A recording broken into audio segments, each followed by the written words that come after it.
একটা মানুষের কত রূপ, কত গুণ, কত ক্ষমতা, ক্ষমতার কত পাওয়ার, এটা তহিদ আফ্রিদিকে দেখলেই বোঝা যায়। আমার বিশ্বাস যে কোনো দেশের সরকারও এত ক্ষমতা ব্যবহার করেনি তহিদ আফ্রিদি যেভাবে অন্যায় অবিচার ক্ষমতা ব্যবহার করেছে। আমি জানতাম এই তহিদ আফ্রিদি কত ভালো একটা মানুষ, বড়লোক ধনী বাপের ছেলে।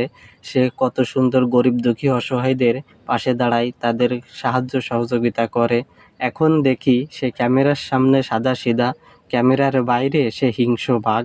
আসলে মানুষের উপরে দেখে ভিতরে কখনো বোঝা যায় না।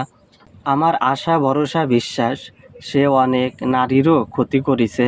আসলে ক্ষমতা চিরদিন স্থায়ী হয় না, এক জায়গায় থাকে না। আজ যখন সে আইনের আদালতে বন্দী, তখনই তার অত্যাচারের কথা অত্যাচারিত যারা হয়েছে তারা সব বলে দিচ্ছে। আসলে এটাই ক্ষমতার আসল পাওয়ার। ক্ষমতা থাকলে সব চুপ, ক্ষমতা চলে গেলে তার অন্যায় অবিচার হয়ে যায় প্রকাশ।